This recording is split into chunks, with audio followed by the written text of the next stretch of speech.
Se eu não te falar o meu limite, como é que você vai saber o meu limite? Então, assim, eu acho que a empresa tem que trabalhar, ela trabalha com gente, se não é máquina, é gente. Se é gente, eu tenho que estar percebendo o limite das pessoas e conversar com as pessoas. E eu acho que nas empresas que eu vou, eu sinto que existe, talvez se me chamam para fazer palestra, para conversar lá, são empresas que têm mais essa escuta, né? O que eu acho que acontece é que às vezes a gente tem a escuta, se dá a escuta, mas o outro não fala.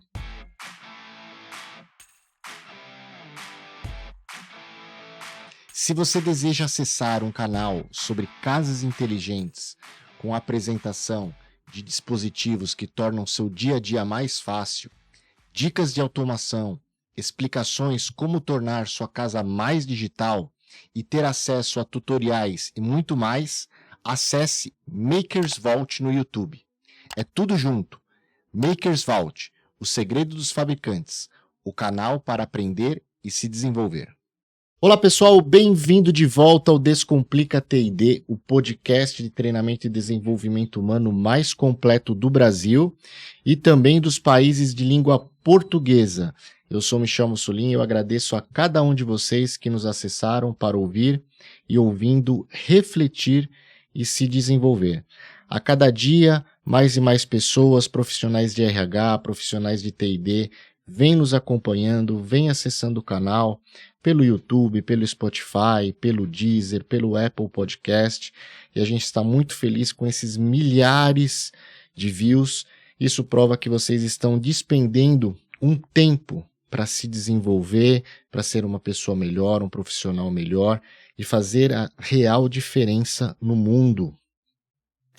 Em fevereiro desse ano, eu estive com um grupo de empresários em uma comitiva da Conferência Nacional das Indústrias, em Washington, Nova York e Boston, e eu tive a oportunidade de conhecer Jim Clifton, o chairman do Instituto Gallup.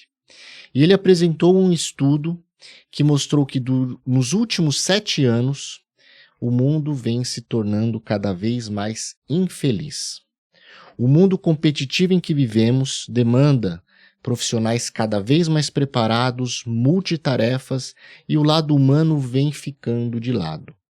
Com tanto esforço cognitivo, como podemos encontrar mecanismos e ferramentas para proteger a nossa saúde mental e como virar o jogo e ser feliz em um mundo que joga com as nossas vidas? Para responder esta e outras perguntas, trazemos no nosso episódio de hoje, muito especial, ela que é formada em fisioterapia pela USP, pós-graduada em filosofia, especialista em medicina comportamental, habilitada na metodologia de CPS, Creative Problem Solving, tem ainda formação em programação neurolinguística, dinâmica humana e medicina oriental. É autora de mais de 16 livros, alguns muito conhecidos por os profissionais de RH, como Talento para Ser Feliz, O Poder da Superação, Qual é o Seu Lugar no Mundo, Talento à Prova de Crise. E em 2018 ela lançou o livro Virar o Jogo, Como Agir no Mundo das Incertezas, um best-seller de vendas. Com mais de 20 anos de carreira, começou jovem, começou bebê, ela consolidou sua trajetória no Brasil e no exterior. Chile, Uruguai, Panamá,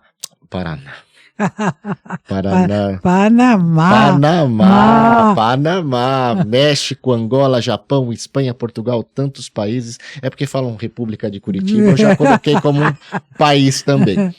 No Brasil, segundo a revista Veja, integra o ranking dos 20 mais notáveis palestrantes brasileiros e já ganhou por 2 vezes o prêmio de 100 melhores fornecedores de RH na categoria Palestrante do Ano. Foi também indicada 7 vezes para o prêmio do profissional mais lembrado do segmento de RH pelo Top of Mind e ficou em primeiro lugar em 2005 e 2020. Com abordagens voltadas à felicidade e bem-estar, empreendedorismo, comportamento humano, mudança, atitude, inovação, assertividade, comprometimento, ela traduz de forma prática e direta as condições para uma pessoa ser bem-sucedida e feliz na vida pessoal e profissional. A única e inenarrável Leila Navarro, bem-vinda ao nosso podcast, é um prazer tê-la conosco. Gente, essa apresentação já deixa a gente lá em cima, né? Já estou aqui, ó, flutuando, que maravilha. Muito obrigado por estar conosco. Então vamos começar então essa nossa conversa para ajudar os nossos ouvintes, tanto de RH quanto de treinamento e desenvolvimento, ou quanto qualquer outro profissional de vários nichos que hoje nos escutam, né? Em 2013, você fez uma palestra onde você falava de uma viagem que você havia feito no futuro, via 10 anos para frente e fez algumas previsões. E uma delas, nessa sua palestra, era que o mundo estaria mais infeliz, né? E hoje a gente vê agora com números, o Instituto Gallup, recente pesquisa, mostrou que nos últimos 7 anos o mundo vem se tornando mais infeliz. O que você prevê para nós em 2033? Gente, que loucura, né? Que loucura. Eu acho que não dá pra gente prever mais nada, né?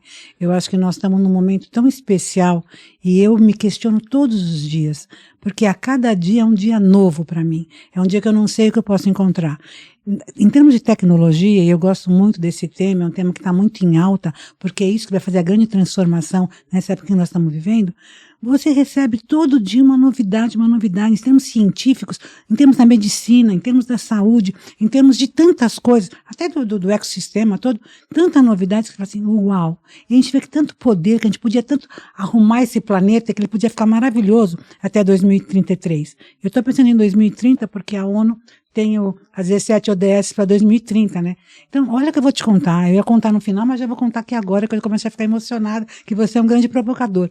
Eu estou indo para a Suíça, em Genebra, participar de um evento que a ONU está organizando, e que é o primeiro evento no mundo onde vão ter 10 humanoides fazendo conferências, junto com cientistas, junto com CEOs de empresas, junto com jornalistas. Vão ter outras pessoas dando palestra também, mas esses humanoides que têm inteligência artificial e que é um escândalo, eu acompanho muito esse segmento e eu acho uma coisa muito interessante, e não dá para, não me pergunta se eu sou a favor ou contra, não sou eu que posso decidir. Eu vivo nesse mundo e eu tenho que estar na realidade, acompanhando. E eu estou indo lá, e um dos objetivos desse evento é conversar com a inteligência artificial para ver o que eles podem nos ajudar para a gente chegar realmente nessa meta de em 2030 com as 17 ODS que a ONU está programando com todo mundo, né? Na realidade, para a gente estar mantendo um mundo sustentável e feliz, né? Porque se é sustentável, a gente imagina um equilíbrio. Então, assim, eu acho que nós temos uma preocupação disso lá na frente e acompanhado com toda essa tecnologia. Eu acho que isso vai acelerar. Eu não posso garantir, mas eu acredito no ser humano e o meu trabalho é o ser humano. Eu queria falar uma frase aqui que é muito importante, né, para quem estiver ouvindo a gente. O medo traz o passado ao presente. A confiança leva o presente ao futuro. Então, eu acho que uma das coisas que provoca muita infelicidade é o medo. Uhum. É o medo, porque quando a gente está com medo, não dá para ser feliz, não dá para ser nada. O medo te paralisa, o medo te tira do eixo, o medo faz com que você fique prisioneiro a um monte de coisas aqui e você não está acompanhando o presente. Você se congela. Quer dizer, o medo é uma coisa que provoca um desconforto muito grande. E não dá para ser feliz com medo. Como não dá para ter confiança e medo? Onde tem confiança, não tem medo. Aonde tem felicidade, não tem medo. Medo e felicidade não funcionam juntos. E nesses 2 anos de pandemia que passou, você vem, né, atuando com diversas empresas, palestrando, então você vinha, vamos dizer assim, numa dinâmica, num certo contexto, e as empresas tinham certos desafios. Aí vem a pandemia, mexeu com o psicológico de muita gente, né? O medo se assolou no mundo, né? O medo do desconhecido. E aí a gente vai voltando agora para uma certa, entre aspas, normalidade, né? Porque tem muitas coisas do próprio contexto pré-pandemia que para mim não era normal, né? A forma como a gente vivia, de uma maneira muito robotizada, muito automática, né? Multitarefa, aonde a eficiência, a produtividade, o entregar mais, sempre ditou, né, a nossa vida profissional.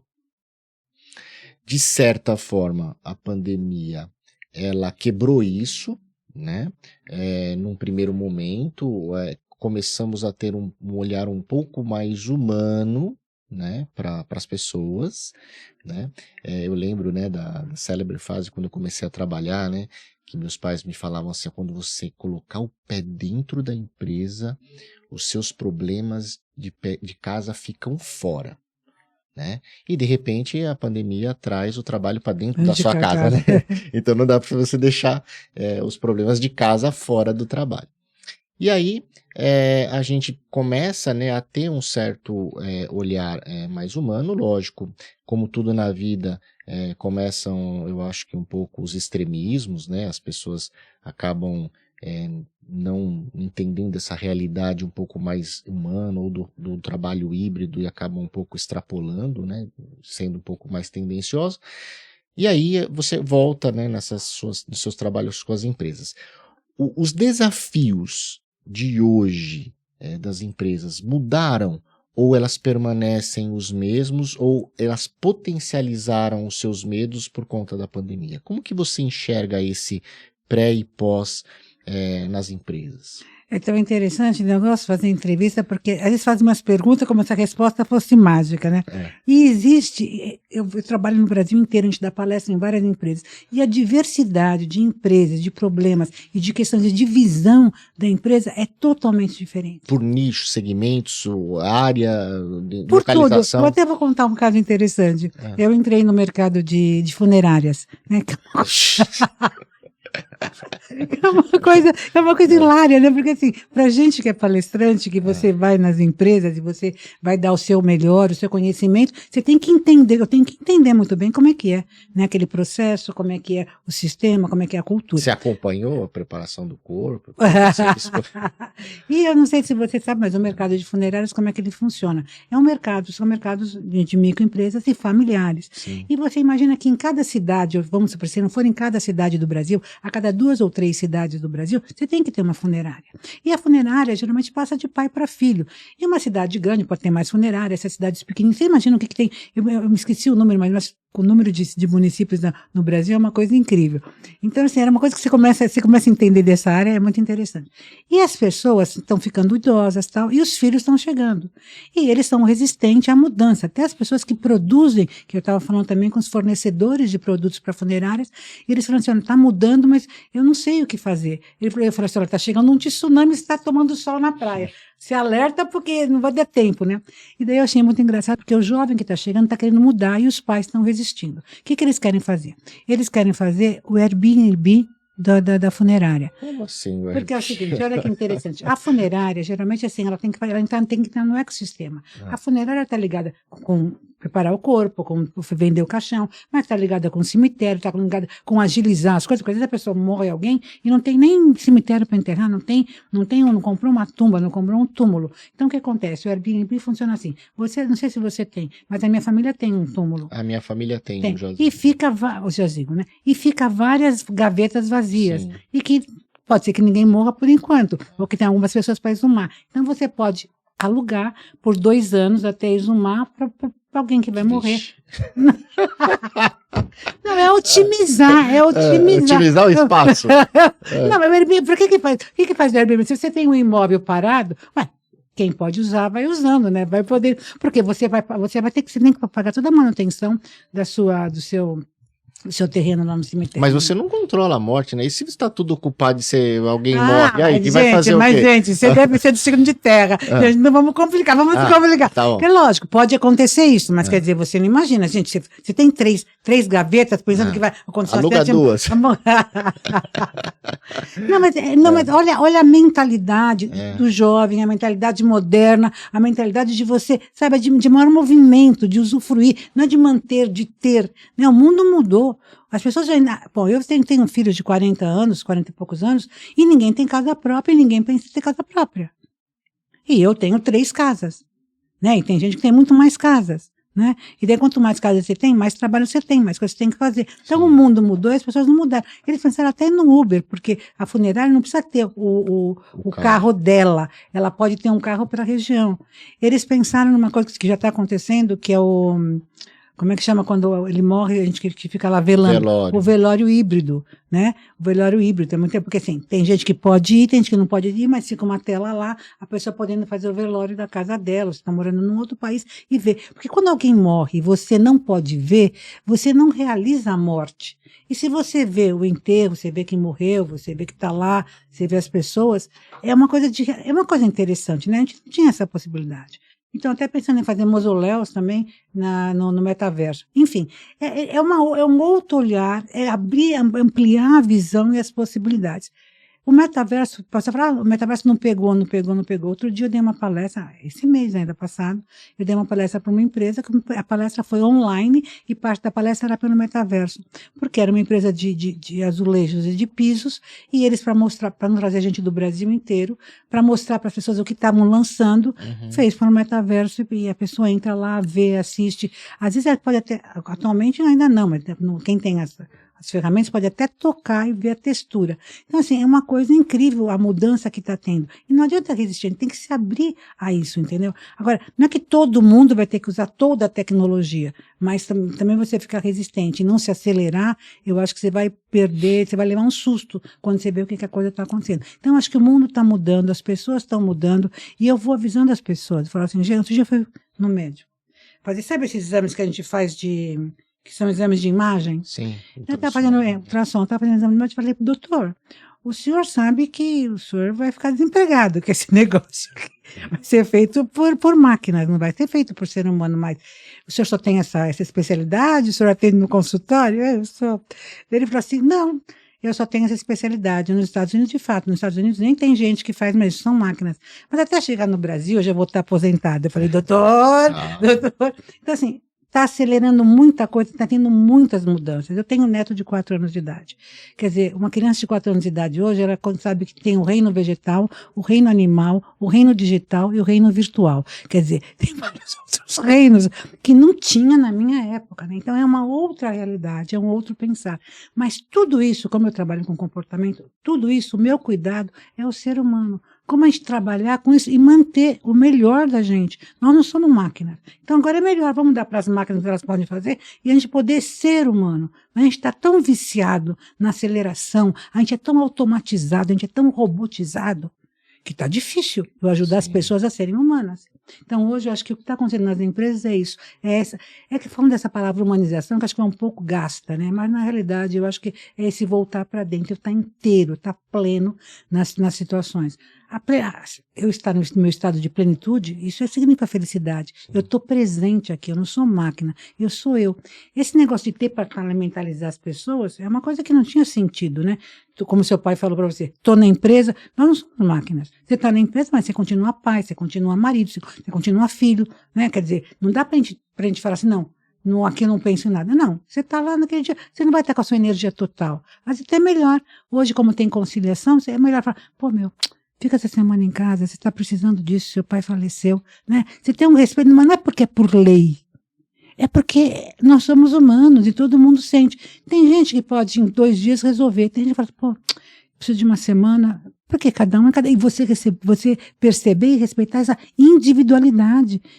Porque o sofrimento, a dor, não tem medida, né? De 1 dia, 2 dias. Né?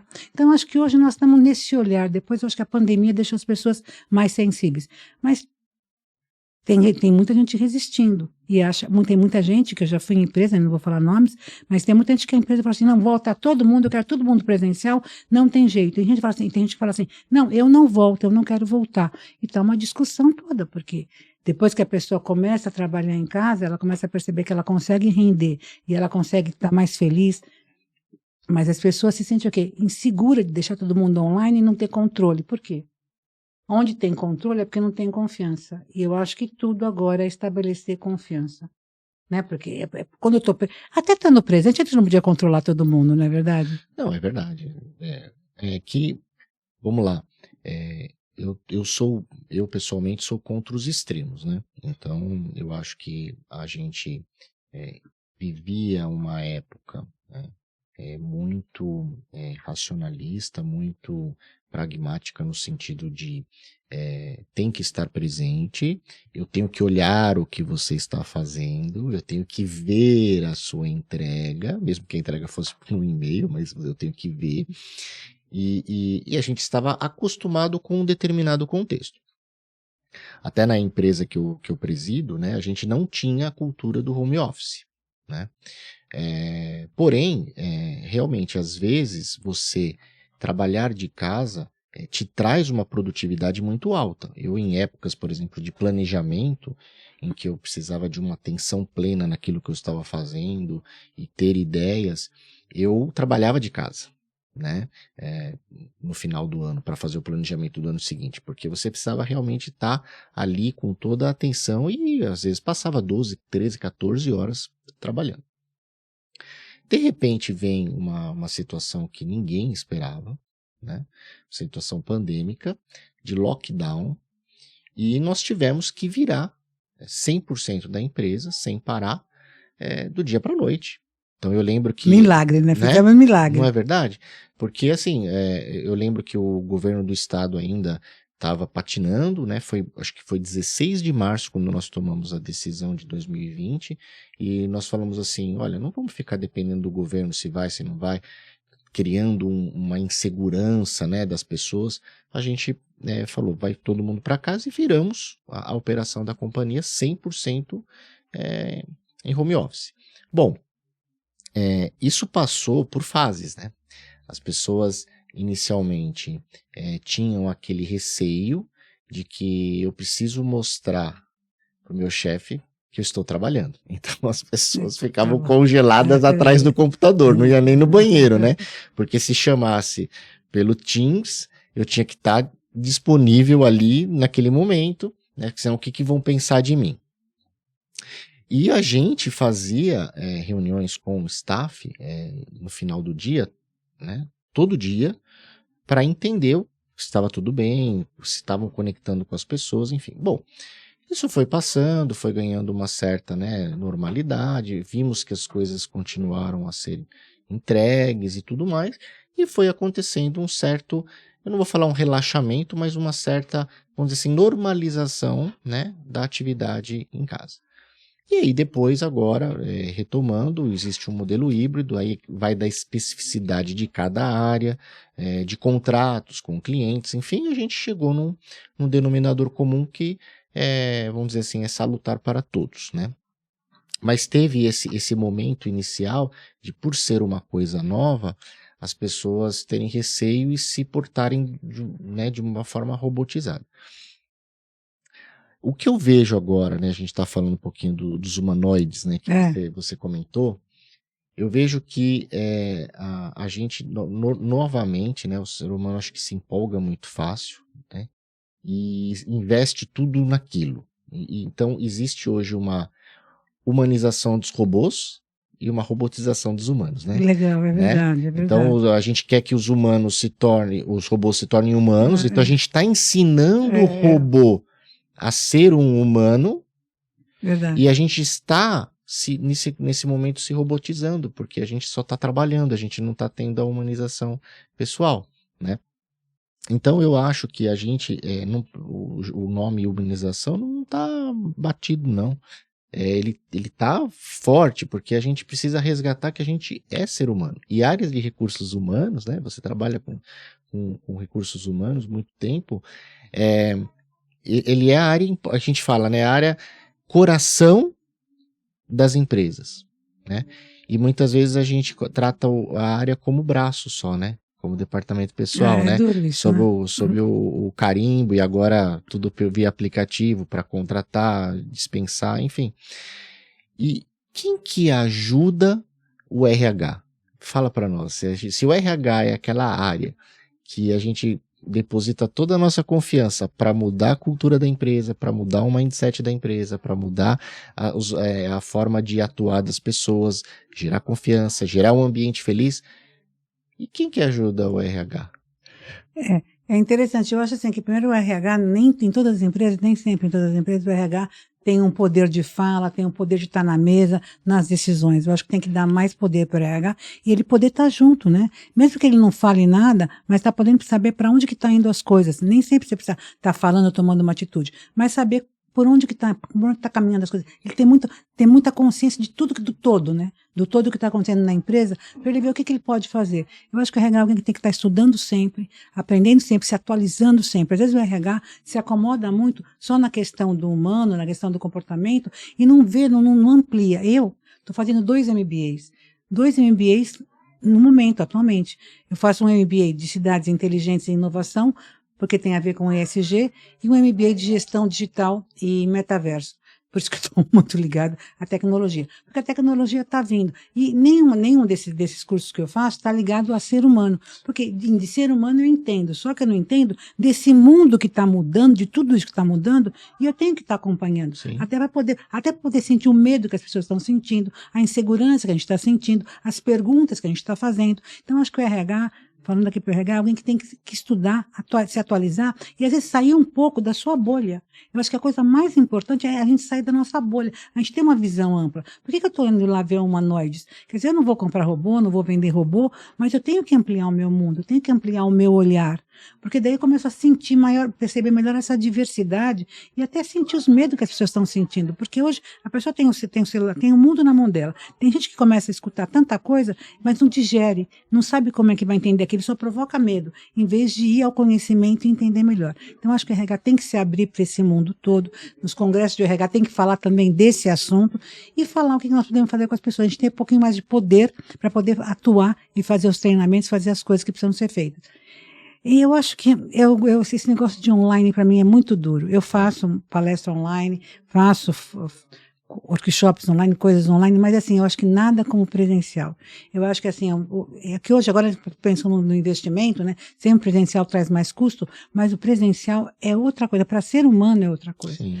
Não sei se é para nós que nascemos no século passado, que a gente é mais sinestésico, a gente fez aprendeu tudo no presencial, e talvez para o jovem ele aprenda, mas eu acho que o humano é humano. O humano tem sensibilidade, o humano tem percepção, tem própria percepção, né? A gente está sentindo a gente aqui, está percebendo o outro. Tem essa comunicação. Tanto é que eu sou muito a favor até do metaverso. Por quê? Porque no metaverso você pode ver a pessoa como um todo. Quer dizer, quando o metaverso estiver mais inteiro. Quando não for avatar, né?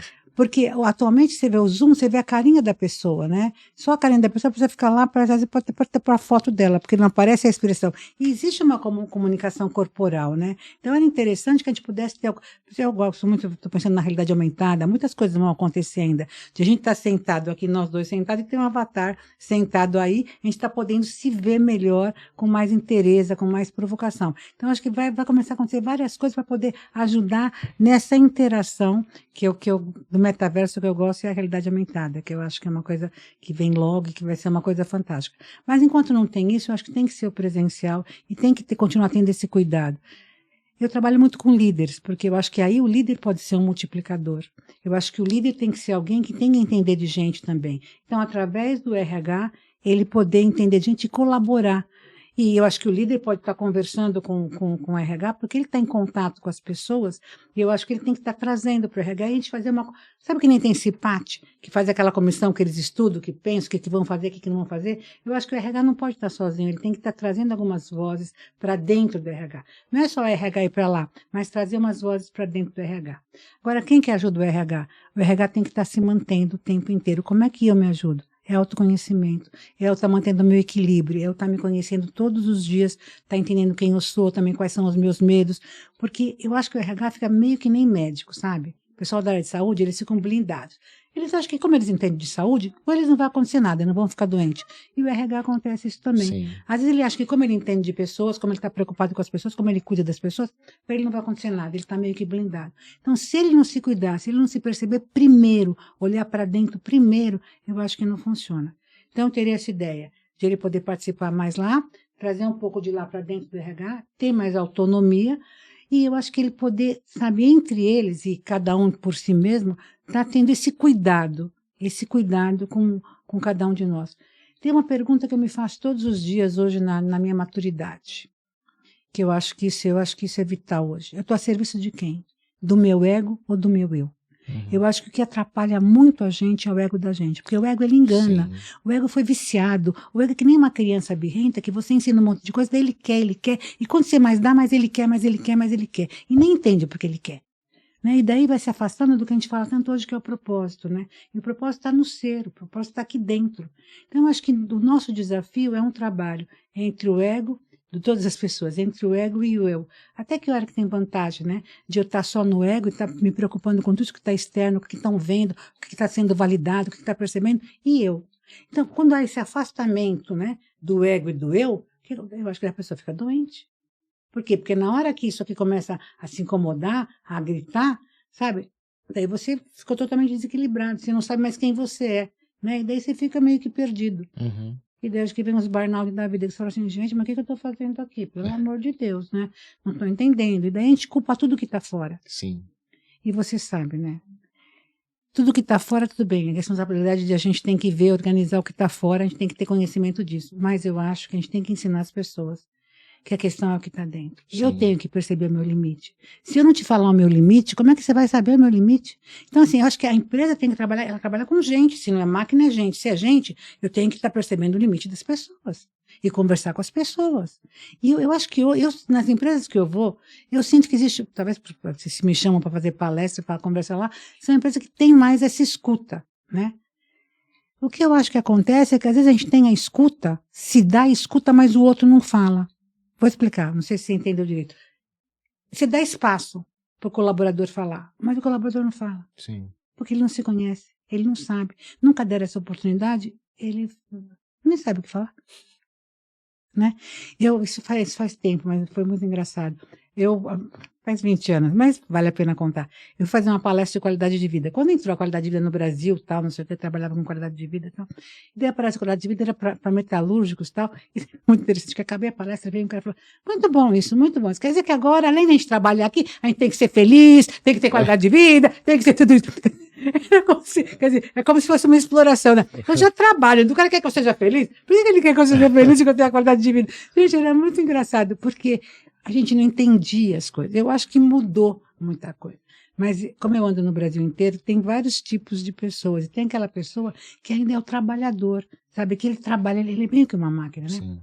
Ele está na vida dele aqui. Tanto é que tem gente que fala assim, eu vou ser feliz quando eu me aposentar, gente.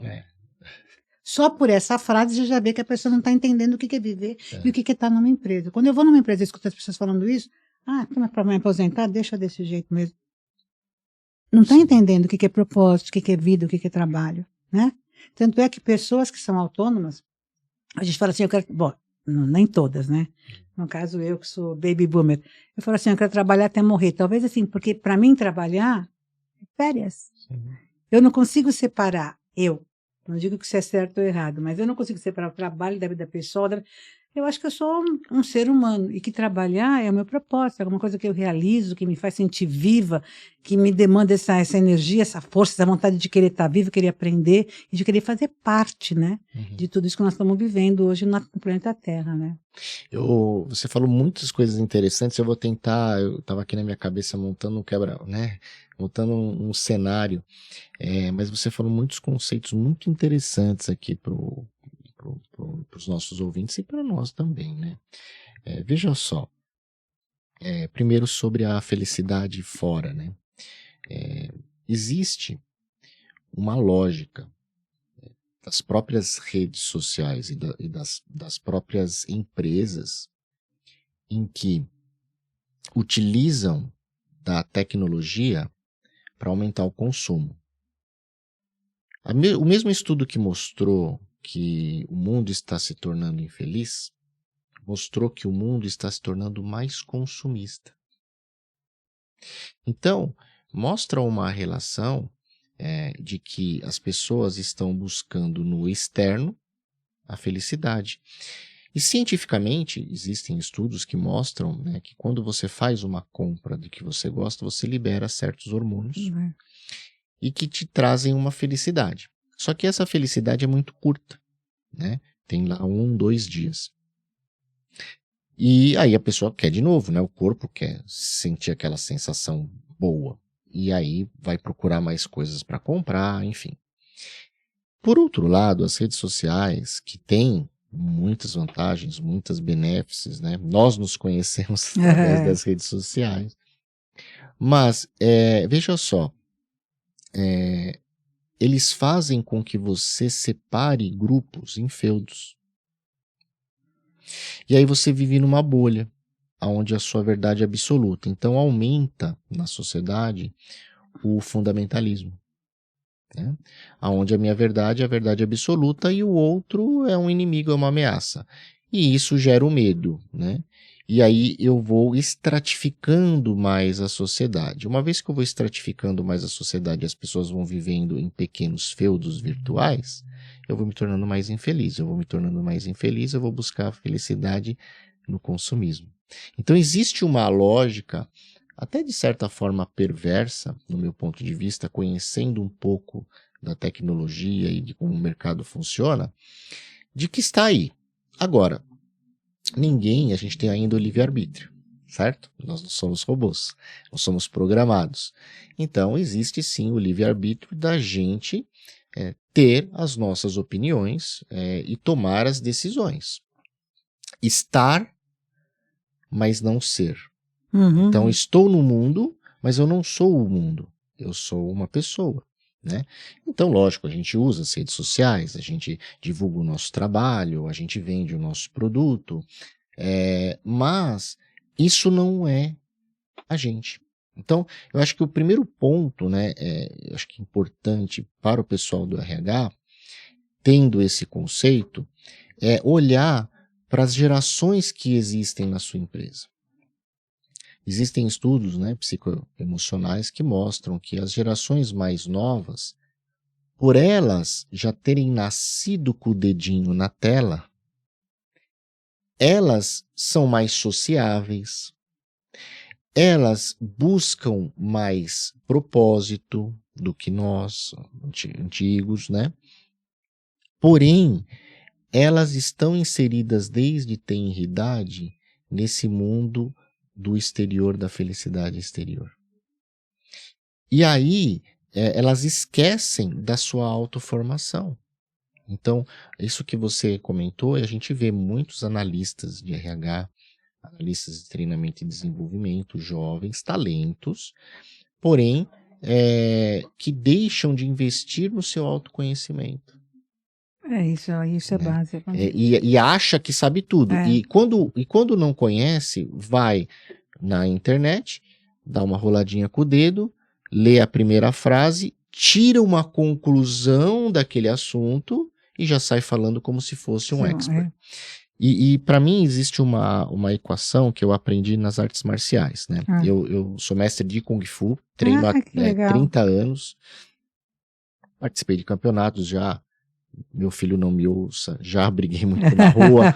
Então, para você ensinar, eu tiro da arte marcial, para você ensinar você tem que ter duas variáveis que se somam. Então é conhecimento mais experiência igual a capacidade de você ensinar. Só conhecimento, eu poderia ser um excelente teórico, ensinar as posições e tal. Eu não teria experiência de uma prática. Eu poderia ser um lutador de rua, sim, sem nenhuma experiência marcial. Poderia ter ganho, perdido, mas eu não teria técnicas que poderiam me tornar a luta mais eficiente. Então, conhecimento mais experiência te dá a capacidade de você falar. Então, o RH, ao se realizar que, bom, ok, então é importante aprender, é importante a experiência. Então, trazer pessoas, seja consultores externos, seja líderes mais experientes, para que componham, não necessariamente fazer parte do RH, até a gente teve um episódio que a gente falou de equipes multidisciplinares de RH. Eu acho interessante. Né? Um corpo multidisciplinar, onde eu tenho o advogado que vai ver a lei trabalhista, o administrador que vai ver processos gerenciais, o psicólogo que vai ver comportamento humano. Então, que aí sim a gente cria processos e políticas de recursos humanos com um olhar multidisciplinar. Mas estar atento que, assim, só conhecimento, eu acabei de me formar, já sei tudo. Não, você não sabe tudo, né? Agora, sempre foi assim, não preciso me atualizar. Também não. Então, eu acho que esse olhar para o pessoal é importante, estar atento. E muita gente que ouve o nosso podcast, que nos escreve, que nos comenta, conversa com a gente, está tendo esse olhar. Bom, eu vou procurar conhecimento, às vezes, e vou procurar experiência, que são essas experiências de vida que a gente traz dos convidados, né? Para que possam compor o meu pool aqui de ferramentas para eu poder agir dentro das minhas empresas. Então, foi bacana o que você falou. Que maravilha. Eu sempre digo assim, que saber e não fazer é o mesmo que não saber. Sim. Porque se você sabe, mas você não pratica, não adianta. Para que serve isso? Não serve para nada, né? É um conhecimento morto, né? Um conhecimento morto. E agora, né? A gente falou um pouquinho, né, de confiança, né? Que você falou lá no comecinho, né? Gestão da confiança, né? Apesar de ser algo assim tão lógico, né? Mas é tão lógico, mas tão pouco compreendido, né?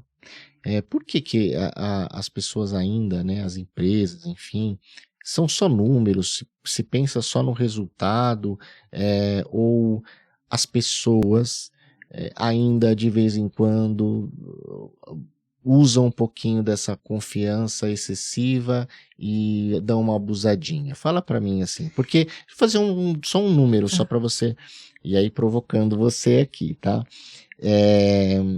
O número, né, de turnover. No ano passado eu estive num congresso nos Estados Unidos e vou agora semana que vem de RH, né? E eles apresentam vários cases, né? E muitas vezes eles apresentam pesquisas. O Employee Life Cycle, né? O tempo de vida do empregado, em média, das 300 e tantas organizações que eles entrevistaram, de pequenas, médias e grandes empresas, enfim, etc., era de, no máximo, 24 meses. Então eles mostraram um gráfico interessante, em que, tudo média, tá? Mas só para falar de maneira geral. Os primeiros 6 meses, o funcionário, quando ele é contratado, ele ainda não está performando 100%. Porque ele está fazendo a integração, está entendendo como a empresa funciona, e nananana. Lógico, uns mais, outros menos, mais rápido, mas normalmente 6 meses. Aí ele chega no 100%. Os próximos 12 meses, ou seja, um ano, ele está produzindo, né, o que ele pode produzir. De vez em quando tem picos de alta performance, de vez em quando tem baixas, enfim, mas são 12 meses. E nos próximos 6 meses é o momento que ele já começa a cair a sua produtividade, porque ele já está procurando outro emprego. Então, isso é um fato, não sou eu, são números. O modelo híbrido ou o modelo home office deu uma maior possibilidade das pessoas procurarem empregos, das pessoas fazerem entrevistas em horário de trabalho, porque antes você tinha que enfrentar uma desculpa, você falou, vou levar meu filho no médico, aí você faltava de manhã, ia para a empresa, fazia entrevista e tal. Agora, você desliga o Teams aqui, desligo aqui com você, entro no Teams e estou fazendo uma entrevista. Então, essa flexibilização e a pessoa ética, se está trabalhando e é contratada das 8 às 18, ela não deveria estar colocando um compromisso pessoal nesse período. E o fato é que as pessoas estão fazendo isso. Então, a confiança, né? Até onde vai a confiança? Também as pessoas abusam um pouquinho, né? Fala para nós, porque às vezes a gente fala muito, não, tem que ter confiança, né? Se não tem confiança, não tem resultado. Eu concordo, né? Se não tem confiança, não tem relacionamento. Mas as pessoas não dão uma abusadinha, não? Então, né, mas é muito legal isso aí. Eu fui fazer uma palestra no Nordeste, era uma empresa, era uma estatal, e ele falou assim, gente, os caras estão trabalhando no home office, e o cara vai no shopping e tira selfie no horário de trabalho e posta. Quer dizer, uma coisa absurda. A pessoa acha que, gente, isso é muito louco, né? A pessoa não tem noção. Mas tem muito sem noção, né? Como tem sem confiança, ó, SC, né? Não, SN, né? Sem noção. Tem o sem SC, sem confiança, mas enfim.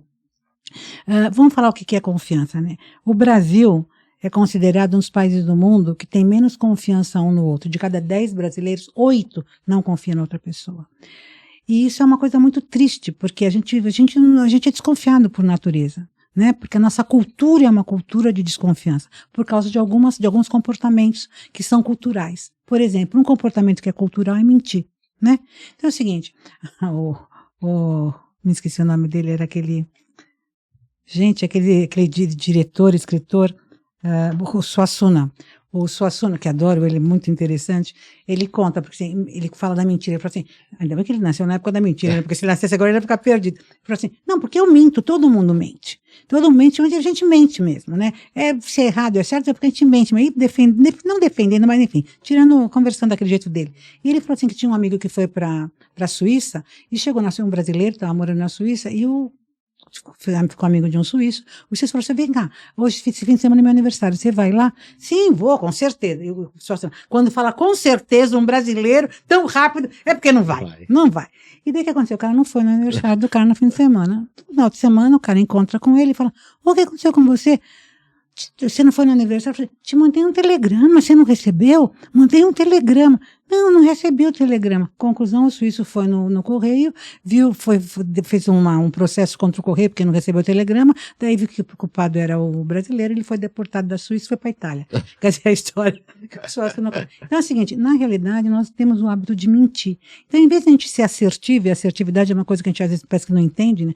A assertividade e quando eu estou falando para você de um fato, ou se eu não vou no seu aniversário, ou se eu não posso ir em tal lugar, eu não estou falando que eu não gosto de você, eu não estou falando de coisas pessoais de você. É o fato. Esse fato eu tenho que fazer uma escolha. E nessa escolha não é que eu não gosto de você, mas hoje é mais importante eu ir no hospital para minha mãe. Mas eu nem teria que explicar isso. Na nossa relação de confiança, na hora que você me convida para uma coisa e eu tiver que falar não, você não tem que entender que é uma coisa pessoal, que eu não gosto de você, que eu menosprezo você, que eu não valorizo você. Mas aqui tem essa coisa de você levar tudo pro pessoal, né? Essa coisa assim, que é uma coisa que eu vejo que é de país subdesenvolvido. Quando eu dou palestra em país subdesenvolvido, eu tenho que ter cuidado com isso. Em Angola, você tem que ter um cuidadíssimo com isso. No México, então, nossa senhora, tem que ter um super cuidado. Então, você tem que saber como você fala para a pessoa entender e ela não se ofender e achar que, sabe, tipo, a carapuça serviu.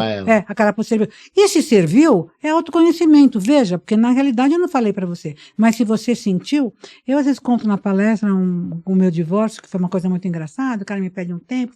Tá bom, se tu quer um tempo, tu fica aqui que eu vou precisar de fazer um curso. E uma coisa engraçada, enfim, que aconteceu, mas que é uma coisa hilária, né? Porque a pessoa não pede um tempo e você fala assim, fica com as crianças, toma conta de tudo, que eu estou nos Estados Unidos fazer um curso e já volto. Porque já queria um tempo, né? Por que tem que ser um tempo? Eu dar o tempo, ele fica aí, ele ir embora e eu ficar. Por que não pode ser ao contrário? Ele não falou, fica aqui que eu estou saindo. Ele falou, me dá um tempo. Eu falei, vamos dar um tempo, tu fica aqui que eu estou indo. E daí eu conto essa história na palestra, de um jeito meu, esse meu jeito divertido, e daí o que acontece? Muita gente às vezes, e conta para explicar, e tem tudo que eu conto tem uma explicação depois, né? Porque por que eu tenho que achar que para eu ser feliz ou tem que ser infeliz? Por que na hora que ele me pede um tempo eu tenho que achar que ele tem que se sair bem e eu me sair mal? Por que eu não posso achar uma solução onde, legal, ele vai ter o tempo dele, mas o que eu vou fazer com isso, né? O que eu posso aproveitar disso? Ter um olhar positivo para a coisa.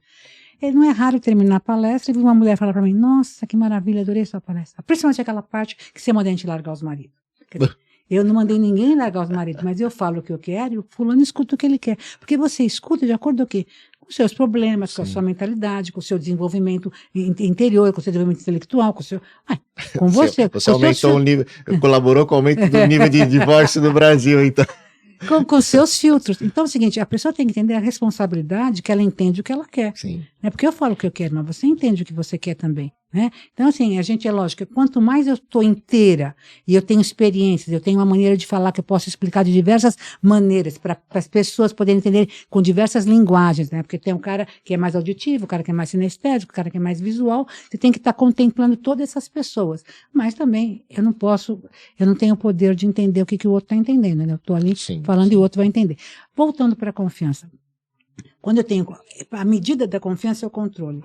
Quanto mais controle eu tenho, demonstra que menos confiança eu tenho. Quanto menos controle eu tenho, mais confiança eu tenho. Então a gente começa a ver que as empresas têm muito pouco confiança nas pessoas, porque ela tem muito controle. E como é que eu diminuo esse controle? Eu tenho que saber o que é a confiança. A confiança, ela é assim, é A mais 7 Cs. Esse A é da autoconfiança. Alguém que não tem autoconfiança nunca vai ter confiança em ninguém. A confiança parte da autoconfiança. E daí você torna o Brasil, você vê que é complicado, porque ninguém ensina o jeito a pessoa ter autoconfiança. Nem autoestima, nem auto-nada, né? Nem autorresponsabilidade, né? É muito complicado. Então, assim, essa responsabilidade desse auto, que sou eu, que me trabalho, essa autoliderança, né? É uma conversa amiga comigo mesmo. Sim. Eu todo dia tenho uma conversa comigo mesmo. Eu ponho no espelho o ego e ponho eu aqui na frente e falo assim, vamos lá, vamos conversar, vamos acertar como é que vai ser essa nossa jornada. Né? Assim, esse trabalho individual, mas o que está sempre com o pano de fora, né? É sempre a culpa mais do fácil, de fora. né? É sempre o de fora, você põe o dedo. Só que quando você põe o dedo para fora, você está apontando 3 para dentro. O que você vê fora, na realidade, é o que você tem que olhar para dentro. Porque eu só me incomodo lá fora quando eu tenho aqui dentro, que você tem referência. Então volta aqui. Então a gente tem que explicar isso para as pessoas. Bom, então a confiança funciona assim. A mais 7 Cs. Vamos falar um pouquinho rapidamente desses 7 Cs. O primeiro C é a competência profissional. Eu só confio em alguém que tem competência profissional naquela área que ele se propôs a ter. Né? Então é muito importante que o cara demonstre a competência profissional. Não só tem o título, mas que demonstre a competência profissional. O outro, a consciência.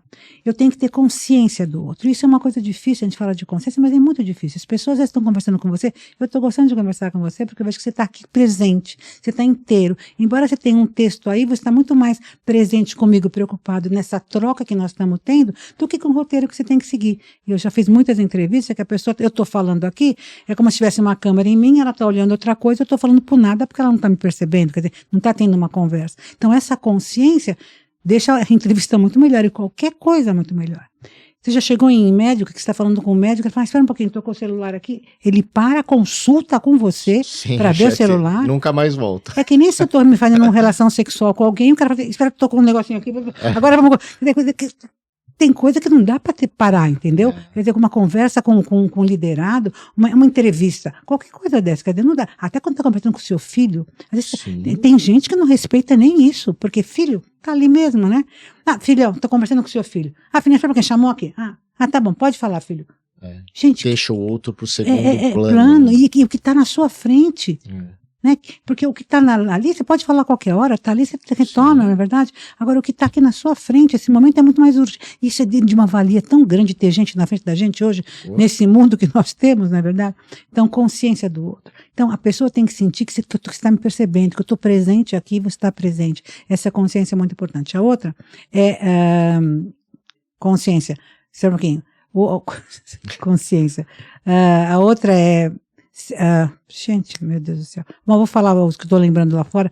Coerência e consistência. Se eu não tenho coerência com as coisas que eu falo e com o meu comportamento, quer dizer, eu não confio numa pessoa que fala uma coisa e faz outra, de outra maneira. Consistência. Eu não posso confiar em alguém que não tem consistência, porque assim, a consistência são os valores. Parece que tem gente que é vazio, parece que tem gente que você bate, não é, você mexe, não tem alguma coisa que tem um valor, que tem alguma coisa que sustenta ela. Sabe quando você lembra daquela pessoa? Você fala, nossa, mas aquele cara, ele era tão comprometido, aquele cara, ele era tão verdadeiro, aquele cara, ele era tão honesto. Sabe aquelas pessoas que quando você lembra dela, você lembra de algum valor que te passa, que é muito mais forte do que a lembrança. Se as pessoas não vô da gente, um grande líder, né? A gente lembra daquele valor daquela pessoa, ou da alegria, ou do respeito que ela tinha com as pessoas, ou do carinho que ela tinha, né? Assim, os valores que essa pessoa tem.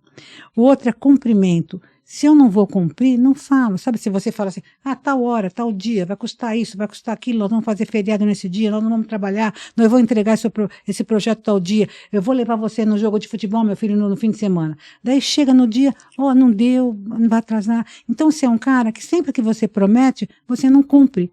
E daí, como é que eu posso confiar em você? Né? Não tem gente que você sabe, que você fala assim, que você confia tanto, que o cara falou que vai chegar às 9, ele vai chegar às 9. Se ele não chegar às 9, é porque morreu alguém, aconteceu alguma coisa. Porque ele quando ele fala, ele vem. Então é uma delícia quando você pode pôr a sua mão no fogo por alguém, porque você sabe que ele cumpre. Você lembra de alguém assim na sua vida? Sim. Isso é maravilhoso, né? Quando a pessoa... São poucas. Cumpre. Mas dá uma confiança na gente, dá uma certeza. Você indica essa pessoa para os outros, você sabe que ela vai corresponder àquilo. Porque ela é aquilo. O outro é, sexto, clareza. Clareza é falar a verdade. É porque é tudo com C, né? Clareza é falar a verdade. E a gente tem esse hábito de mentir, né? A gente mente. Mente assim para agradar o outro, para não ofender o outro, para ser mais leve, para não ser duro. Sei lá, a gente mente por um monte de coisa, a gente fica justificando um monte de mentira. E o outro é ter coragem de você ser você mesmo. Porque se a gente não é a gente mesmo, você aguenta pouco. A gente ficar fingindo um ser aguenta pouco. Então, esses são os elementos da confiança. Então, isso um líder precisa ter, porque o líder inspira a confiança no outro. E o outro, a confiança é uma vez de mão dupla, só que alguém tem que inspirar, né? E daí aquilo volta para você. Daí eu vou contar uma coisa para só terminando aqui. Eu fui uma vez fazer uma palestra na Bahia, nunca esqueço. O motorista que me levou, nós começamos a conversar, ele tinha muitos filhos, adolescentes. Eu falei, nossa, como é que você lida com filho adolescente? É difícil, não sei das quantas. Ele falou assim, eu confio nos meus filhos. Falei, aí, como é que é? Ele falou assim, quando meu filho vai sair, eu falo assim, filho, você pode ir, vai pra balada, tá? Você pode ir, mas você vá e se comporte como se eu estivesse do seu lado, como se eu estivesse lá com você, né? E ele fala isso pro filho, e o filho fala assim, e ele fala assim, eu confio em você, e o filho vai. Daí eu falei assim, quando alguém fala para você, eu confio em você, é uma coisa tão forte, sim, que você não quer quebrar aquilo, porque sabe, quando você quebra a confiança, é uma vez só, não é duas. Se você falar, eu confio, filho, nós estamos confiando, nós estamos trabalhando, todo mundo para o seu vestibular, e se não você vai passar no vestibular, nós confiamos em você. Vamos supor que o filho não passe no vestibular. Nós confiamos que ele fez o melhor. Passar no vestibular era o que a gente queria, era o nosso sonho, nós estamos todos juntos, mas se não passou, nós estamos aqui com você, porque a gente viu o que você fez, a gente confia em você. Então a confiança, isso é uma coisa tão forte e tão simples de confiar, né? E tão simples, porque quando confia em mim, não precisa ter sucesso, não precisa acertar. Você confiou em mim, às vezes não deu aquilo que a gente mas quis. Mas você está junto, porque nós fizemos por dar, né? Então, assim, eu não tenho que me decepcionar, não tem. E daí é bom se você tem gente que confia em você, porque aquele que confia em você, até porque a gente sempre fica um pouquinho caído se você não acerta naquilo que você queria acertar. Se aquela confiança, é como os coaches, né? Os coaches dos grandes esportistas e tal, ficam lá, ele confia mais, às vezes o coach confia mais no atleta do que o atleta em si mesmo, né? Então a confiança, quando eu falo da confiança, eu acho uma coisa tão poderosa a confiança, isso nós temos que trazer para as empresas, as pessoas terem mais consciência disso, de ter essa relação de confiança. E essa relação de confiança traz uma abertura, traz uma intimidade, tira o medo de eu poder falar o que eu estou pensando, o que eu estou sentindo. Então isso transforma as coisas, essas coisas que a gente leva essa surpresa, que o cara está aqui, mas não está aqui. Ele está aqui com você, sorrindo para você, mas está procurando um lugar numa outra empresa. E aí, vou aqui fazer só um complemento, né? A importância, né, que a gente enxerga e a gente fala, né, para clientes, para empresários, para presidentes que a gente conversa, da importância do feedback contínuo. Por quê? Para você ter confiança, você tem que ter uma intimidade. Para você ter que ter uma intimidade, você tem que ter contatos periódicos. Verdade. Né? E para você ter contatos periódicos, você tem que estar presente. Então, a cultura do feedback contínuo, que as empresas precisam acordar para implementar, é fundamental. E muitas empresas ainda, cerca aí de 80% do nosso mercado, não tem o feedback contínuo, ainda são os modelos tradicionais de avaliação de desempenho, que a cada 6 meses ou a cada, no máximo 3 meses, sentam lá com o formulário e vai preenchendo, fez, não fez, e não teve esse contato. Né? Então, o líder que senta sempre com o liderado, conversa, você vai ganhando intimidade e aí a pessoa vai confiar, porque quando você começa um novo relacionamento, você não fala tudo, né? Porque você está conhecendo a pessoa, você não sai abrindo, né? Eu confio e saio abrindo minha vida. Mesma coisa na empresa. Então, poxa, será que se eu falar o que deu errado na empresa, eu não vou sofrer uma retaliação, né? Então, a pessoa ela vai jogando devagarzinho. E quando ela vê que o líder, ele trabalha com aquela informação, mas de uma forma propositiva, né?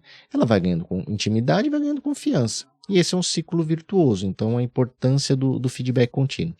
Eu li não esqueci agora o nome, mas eu li de um filósofo que ele fala o seguinte: num mundo hoje em que você tem muita necessidade da validação exterior, né? Porque a gente, hoje, se eu não tenho 1000 curtidas, né? Eu tô fora, né? E eu me corto os pulsos, né? Não é verdade? Aí eu brinco, né? Aí eu sou engenheiro, mas também sou teólogo. Aí eu puxo um pouco do lado do teólogo e falo assim, bom, Jesus, que para mim foi a pessoa mais maravilhosa do mundo como pessoa, nem entrando no aspecto de religiosidade, ele contratou os piores dos piores, só tinha 12, né? Ele podia ter 1 milhão de curtidas, mas ele só teve 12. E 11 cancelaram ele no momento de dor, né? Só um ficou. Então, e ele contratou os 12, o Pedro não sabia falar, né? Não sabia nem escrever, né? Era chucro, era da espada. E ele, com o exemplo dele, né? O Walk as You Talk, com o exemplo dele, ele transformou os 12, né? Em 12 pessoas que se tornaram também referências e o exemplo, né? O exemplo, o cristianismo é o exemplo, né? O exemplo das pessoas de conduta faz com que se perdurou aí mais de 2000 anos. Então, o exemplo de uma pessoa, né? De uma figura humana, né? Então, o exemplo fala muito mais do que palavras, né? Veja algumas religiões bem mais antigas, só que não tiveram um exemplo prático, físico, humano, cujo testemunho fez com que perpetuasse. Isso, se você traz para o mundo empresarial, a gente trata um pouquinho sobre a questão do clima, né, dos valores, né? A pessoa que está feliz com a empresa, ela vê que os líderes, que os outros companheiros, eles agem como eles falam. E isso dá o exemplo. E aí ela vai querer seguir esse líder. E ela vai falar para o outro, e ela vai encontrar o seu propósito naquela empresa. Então aí sim o turnover diminui. Então tudo acaba girando em torno de confiança. E aí eu queria falar do filósofo, acabei esquecendo. E a gente fala assim, no mundo de constante exteriorização, eu me porto da seguinte maneira, eu vou querer ser o que eu acho que você acha que eu sou. Né? Então, eu tenho esse sentimento. Eu acho que você acha que eu sou assim, então eu vou agir assim, né? E você vê quantos achos, né? E eu acabo querendo me tornar uma pessoa muito longe daquilo que eu sou realmente. Então, também a coragem de você se conhecer, né? De você saber quem você é e você colocar a cara para frente e me aceitem assim ou não, né? E aí o problema é seu. É muito, muito assim, importante para você ter uma pessoa digna. Um exemplo rápido, né? O meu filho, né? Bom, eu sempre briguei na escola. Né? Então, até por isso eu acabei indo para as artes marciais. E depois que eu comecei a saber lutar, me deu uma autodisciplina que eu parei de brigar. Autoconfiança. E autoconfiança. Então, eu era aquele pequenininho espivetado, estava sempre na diretoria. Muito bem. Mas assim, por que eu brigava? Eu não gostava de ver injustiça, então eu via, não tinha esse termo bullying, né? Mas assim, eu zoava, né? O maior zoando o menor, tava lá eu querendo brigar. Bom, e briguei a vida inteira, nunca tive medo. Apanhei muito, né? Bati muito, mas também apanhei muito. Aí chega meu filho no mundo, né? Eu começo a ver ele puro do coração, menino, até hoje, graças a Deus, assim, 10. Menino bom mesmo, sabe? 6, 7 anos sofrendo bullying na escola. Você imagina como eu não fiquei. Eu já queria entrar lá e bater em todo mundo, né? E minha esposa, não, calma. E aí, eu falei, não, eu vou começar a ensinar arte marcial pra ele, porque ele tem que saber se defender. Então, desde os 6 anos, eu comecei a ensinar ele. E, ó, filho, é assim e tal, né? E ele tem uma aptidão marcial muito, muito grande. E aí, mas ele não dava aquele soco. Ixi, o pessoal agora vai falar um monte. Mas não dava aquele soco. Vinha o moleque bater nele, ele apanhava. Eu falava, mas você sabe se defender? Dá. Ah, mas não quero, pai. Naquela época era papai, né? Agora é pai, né? Agora já vai fazer 18 anos, já é pai, né? E eu não entendia, né? Aí, também sempre fui contra psicólogo, né? Aprendi, né? Também, você vê, né? O mundo vai nos ensinando, né? Aí levamos ele numa psicóloga excelente, Um abraço aí para a doutora Yara, excelente profissional. E aí ela falou assim, você já parou para pensar que ele é ele, não é você? É uma coisa simples, né?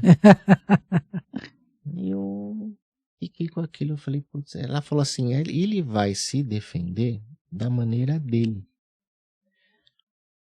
Tá bom. Engoli, né, o meu ego ali e falei, ok, mas vou continuar ensinando ele, mas vou. Aí um dia ele chegou muito feliz, ele tinha acho que 7 para 8 anos. E eu percebia que ele, você vê, né, se sentia inferiorizado ou se sentia triste por não corresponder à minha expectativa de dar um soco na boca do moleque, né? Eu já tinha te dado vários, mas ele... Então, ele sabia que eu esperava isso dele, mas não estava na índole dele. Então, um dia ele chegou muito feliz e, nossa, me defendi. Falei, putz, né? E aí, como é que foi? Aí ele, não, o moleque veio, me deu um soco, eu tirei, ele foi me dar um chute, eu tirei, ele veio me dar outro soco, eu agarrei ele e imobilizei. Aí eu já ia perguntar, e o soco na boca do moleque, né?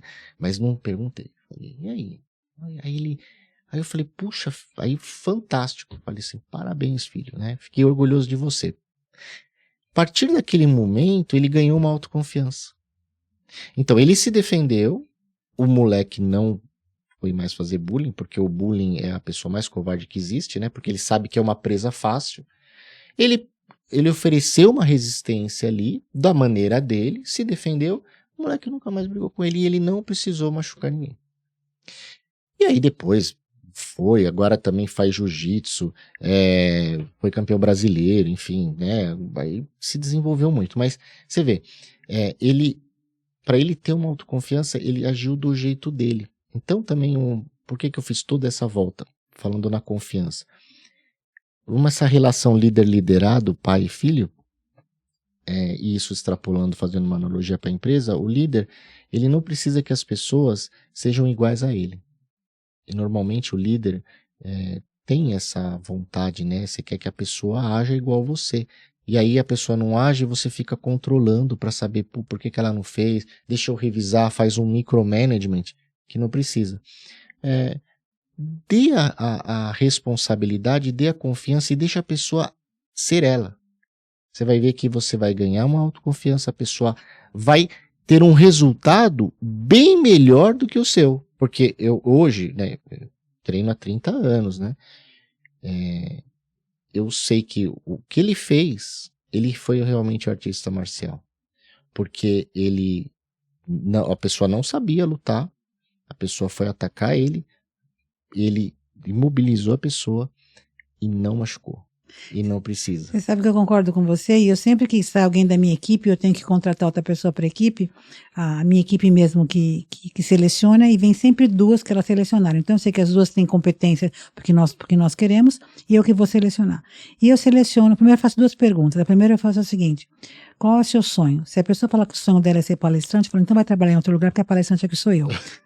Isso é muito importante, ter claro o que você espera da pessoa, o que ela espera de você. Eu não estou procurando uma estagiária de fisioterapia, de palestrante. Eu estou procurando alguém que tenha o talento que eu não tenho e que possa fazer parte dessa equipe para poder fazer a coisa funcionar. Então, muita gente vem e às vezes, como ele quer entrar na empresa de qualquer jeito, quer fazer, ele responde o que tiver que encaixar, para encaixar ali, para entrar. Mas a gente tem que saber a verdade, né? Então, é muito importante saber qual que é o sonho, a aspiração, entrar um pouco mais nessa pessoa. Bom, resolvido isso, a segunda pergunta, a segunda coisa que eu faço para escolher é o seguinte: eu escolho a pessoa que me incomoda. Porque todo ser humano tem aquela pessoa que te cai melhor e tem aquela que te incomoda. Você não sabe claramente o que é, mas ela te incomoda por algum motivo. E eu acho que se a pessoa me incomoda, ela me faz crescer. E a outra que me cai bem, que dá para me tomar um café, dá para ser amiga, Tudo bem, nós vamos ser amigas, né? Vamos tomar café, vamos ficar, mas eu prefiro para trabalhar na minha empresa alguém que me incomode. O pessoal fala, Lília, você é louca, você vai ter alguém. Eu falei assim, não, mas se ela está me incomodando, não é que ela me incomoda, eu é que estou me incomodando com alguma coisa que ela tem e que eu não estou vendo em mim. É aquilo que eu te falo, eu só vejo no outro que eu tenho 3 vezes mais. Eu adoro gente que me provoca, sabe? E daí eu respiro fundo, me controlo e falo, gente, o que eu tenho que aprender? Por que isso está me pegando? Porque isso é maravilhoso. Então, o tempo inteiro a gente está se autoconhecendo e o mundo serve para isso, né? As pessoas que você acha mais difíceis, as pessoas que você acha que é mais duro de lidar, gente, é um presente essa pessoa na sua vida, é um presente essa pessoa na sua vida. E o dia que a gente entende isso, o processo fica mais rápido. E mais leve, né? E mais leve. E falando de autoconhecimento, fala um pouquinho para nós sobre essa viagem sabática em janeiro de 2024 que você está programando. Então, já vai ser a minha 4ª viagem que eu vou levar o grupo para a Índia. E agora algumas empresas até se interessaram de levar. Eu achei muito interessante, porque eu acho que é uma coisa interessante para levar, porque no fim é uma imersão, né? É uma imersão. E uma imersão muito especial. Olha a provocação. Eu fui para a Índia já 3 vezes sozinha e 3 vezes com grupo, né? Então a Índia é um país, a Índia não é um país, ela é um outro planeta, para você entender bem o que é a Índia. Hoje ela é o país que é mais populoso do mundo, ela tem mais população do que a própria China agora, né?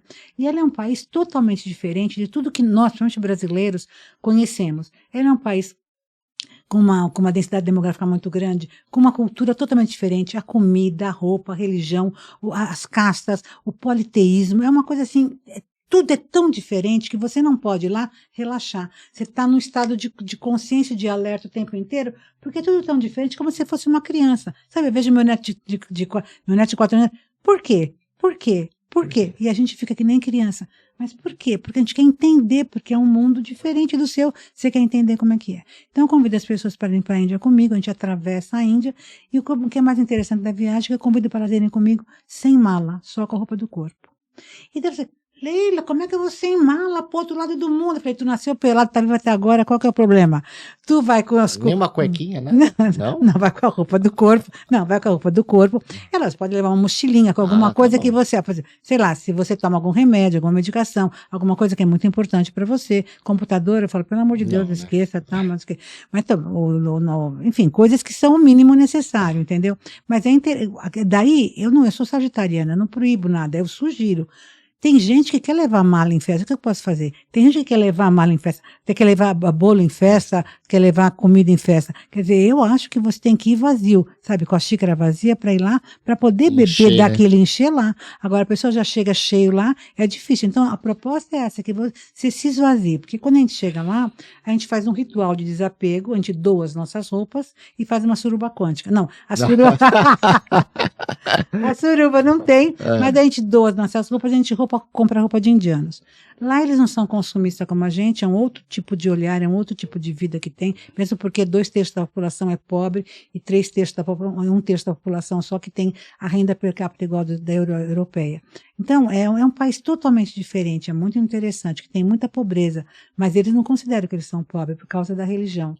Porque para eles são ricos, né? Porque eles têm fé, eles têm Deus, eles têm a comida, eles têm a Índia, eles valorizam tantas coisas, e tem a reencarnação, que eles podem voltar rico, né? Porque a reencarnação para eles é assim muito forte, é uma coisa que faz parte do presente deles, né? Então tem coisa que eu não posso fazer nessa vida, eu vou fazer na próxima. Mas é tão real, é como se eu falasse assim, eu não vou fazer essa semana porque eu vou fazer a semana que vem. Sabe assim, é uma coisa que é muito real, né? E muito, muito próxima. Então as pessoas compram roupa de indiano e a gente atravessa a Índia. A minha proposta é o que é? Você despir da sua cultura para vestir a cultura do outro. Então, é sutil, mas é muito profundo. Daí tem gente que eu já levei para lá, chega lá, quer ir no rodízio, quer comer carne. Eu falei, gente, é pobre mesmo. Porque pobre não tem que viajar. Fica no Brasil, porque é uma mentalidade de pobre. A pessoa faz rodízio no Brasil. Aqui não tem, a vaca é sagrada, aqui ninguém come a vaca. Então, assim, a pessoa tem que saber viajar. E isso eu estou falando em termos metafóricos, né? Porque a pessoa tem que saber viajar. E a vida é uma viagem. Se eu quero viver como era antes da pandemia, não vai dar, não existe mais, mudou. Então, eu tenho que estar entendendo a cultura. Nós estamos falando de empresa. Cada empresa tem uma cultura. E quando eu chego lá, é um exercício eu entrar naquela cultura e aprender aquilo. Eu digo que cada empresa que você trabalha é um MBA, é uma oportunidade única. Se você aproveita isso como uma viagem. Né? Porque é uma troca, você não tem que chegar lá e a empresa ser o que você quer. Não, a empresa é o que ela é. E você que está querendo oferecer o seu trabalho lá. Então, olha que genial se aprender. Você não pode ir para a Índia e querer comer carne, querer andar com qualquer roupa, querer fazer o que você quer. Você tem que ir para a Índia e você tem que respeitar a cultura. Sim. Mas qualquer país do mundo que você for, você tem que respeitar a cultura. Fala um outro idioma, come diferente. Você quer fazer o quê? Você tem. Daí a pessoa vai e o que faz? Vinguetos. Então o cara viaja, mora 10 anos num outro país, quando volta, você fala assim, e aprendeu a língua, aprendeu a coisa. Não. Por quê? Porque ficou no gueto, ficou no Brasil. Continuou no Brasil. Assim, isso é que eu te falo. Tem gente que não percebe o que é a vida. E daí fica difícil. Então, acho que a gente, quando trabalha nas empresas, acho que as empresas podem abrir essa possibilidade. A gente tem que abrir essa possibilidade. E eu vi uma coisa tão fantástica, que eu li outro dia, um artigo, nossa, mexeu comigo. Um artigo, como pode mexer, né? Às vezes um livro não te mexe tanto como um artigo. E o artigo diz o seguinte, que no planeta Terra hoje tem 8 bilhões de pessoas. E que a população dos Estados Unidos e da Europa são 800 milhões de pessoas, 10% do mundo. E que nós, brasileiros, tudo que a gente faz, que a gente pensa, que a gente avalia, que a gente se autopromove, que se projeta, é com esse olhar dessa cultura, dos problemas, dos medos, de tudo que a Europa e os Estados Unidos têm, porque é para onde nós olhamos. E tem 90% do mundo aqui. E as pessoas nem estão sabendo. Então a pessoa vive o quê? Numa bolha, num gueto. Num mundo com tantas possibilidades. Eu não te falei, mas daqui 10 anos eu faço 80 anos. Então, nossa, verdade isso? É verdade. Então, eu tenho 70 anos de idade, fiz 70 anos, e me sinto assim, uma menina de 15 anos, uma adolescente. Estudando, aprendendo, ampliando, querendo, fazendo, sonhando, entendeu? E acreditando. Eu acho que se eu não acreditasse no ser humano, se eu não acreditasse no Brasil, se eu não acreditasse no planeta Terra, se eu não acreditasse na vida, eu não ia estar assim, não. Eu ia estar bem murchinha, né? Encolhendo. Leila, nós estamos chegando no final. Foi um papo, assim, acho que foi o nosso episódio mais longo. Não por, né? Mas eu ficaria mais tempo aí, né? Nós também. Foi um prazer imenso tê-la conosco aqui. Normalmente a gente termina com 3 perguntinhas, tá? Você pode responder com uma frase, enfim, uma palavra. Que nem a Fábio Porchat. Ou bem uma breve explicação. Não, mas não tem o que é a lápide. Não, se o mundo acabasse hoje, não sei o quê. Não é essas perguntas, não. Então, são pontos, assim, insights, né, para fechar aí com chave de ouro para o nosso público de profissionais, né, independente do segmento. Então, primeiro, nessa então sua carreira longa aí, né, qual foi o momento que você, sem pensar, lembra de mais positivo, de maior conquista na sua carreira? Na minha carreira como palestrante, depois que eu virei palestrante, porque na realidade eu profissional, como profissional. Uhum. Eu tô na minha 4ª carreira profissional, né? Eu não nasci palestrante. Me formei em fisioterapia. E é uma coisa interessante porque há pouco tempo falaram assim, Leila, tu continua fisioterapeuta. Eu falei, imagina, eu não sou, tenho 23 anos que eu dou palestra, viajo pelo mundo, faço isso, escrevo livro, não sei o quê. A pessoa falou, não, tu continua, porque tu alonga cérebros e massageia corações. Eu vou dizer uma coisa pra você, eu ser palestrante é a coisa mais poderosa que aconteceu na minha vida. Eu até me emociono, eu não sabia que esse era o meu talento, esse era o meu propósito. E ser uma palestrante fora da caixa, ser uma palestrante de impacto, ser uma palestrante que faz diferente, ser uma palestrante que usa humor. Eu nem sei como é que eu fiquei no mercado e não me mandaram embora. Porque eu não sabia que eu não podia fazer aquilo que eu faço. Então, desde que eu comecei a ser palestrante, que eu nem sabia que eu ia ser palestrante, aconteceu. Eu comecei a falar de qualidade de vida, começaram a me chamar, e daí eu deixei meu consultório e comecei a ser palestrante só. Por quê? Porque eu estava vendo que as coisas estavam funcionando, e eu estava feliz, as pessoas estavam felizes. Então, assim, ficar 23 anos numa carreira como essa, no Brasil, mulher, hoje tem muitas palestrantes mulheres, mas e viver disso, né? É um presente para mim, é um presente para mim. E daí eu descobri qual era a minha verdadeira missão, né? Em vez de eu ficar no consultório cuidando de cada um, é estar rompendo cabeça, fazendo as pessoas abrirem a cabeça e olhar o mundo com uma visão maior, né? Não viver só em 10% do mundo, viver em 100% desse mundo. E o seu momento de maior aprendizado? Aquele momento que você, eu não gosto de falar falha, né? Mas que a gente olha e fala, puxa, é lógico, a gente, em cada momento da nossa vida, a gente dá aquilo que a gente tem de melhor. Lógico, hoje, com a sua experiência, você teria agido de formas diferentes em outros momentos. Mas algo que você pudesse compartilhar para que seja um momento de reflexão para as pessoas que nos ouvem. É um momento de maior dor, você diz? É um momento de maior aprendizado, que você olha para trás e fala, eu podia ter feito diferente. Então, é que eu acho que, não sei se é presunção, mas se eu fosse viver de novo... Vivia tudo igual. Vivia tudo igual. Eu sou só a mulher que eu sou hoje aqui, essa mulher que você viu, e eu tô cada dia mais plena, aos 70 anos, está fazendo tão bem, que eu vou dizer uma coisa para você, eu não mudava nada, senão não seria essa que eu sou. E... Bom, você já respondeu, mas preciso perguntar, como você define o seu propósito atual de vida e de carreira? Posso cantar um rap? Pode cantar. Vamos lá então, rap com Leila Navarro. Eu não sou Anitta, nem Gabi Amarante, sou Leila Navarro, a palestrante. Já me confundiram com a Hebe e com a Dercy, com a Ana Maria Braga e com a Marta Suplicy. Mas o que eu queria era ser confundida com a Bibi. Tem gente engraçada que vive incomodada, diz a Leila tá gagá. Eu digo, ha, ha, ha, ha. De gagá não tenho nada, tô mais é pra Lady Gaga. Aê! Muito gente, bem. Eu acho que é a coragem de eu ser eu mesma. Isso é uma coisa muito forte, isso assim, eu dei uma palestra faz uma semana, e o cara que me contratou, o Edilson da KLA, é um cara muito importante, é um mentor para mim, é um cara que está há muitos anos no mercado, ele produz eventos de conhecimento, então tem um super respeito, né? E daí eu dei a palestra e falei assim, Leila, é impossível alguém melhorar mais. Eu estou contando porque ele falou, né?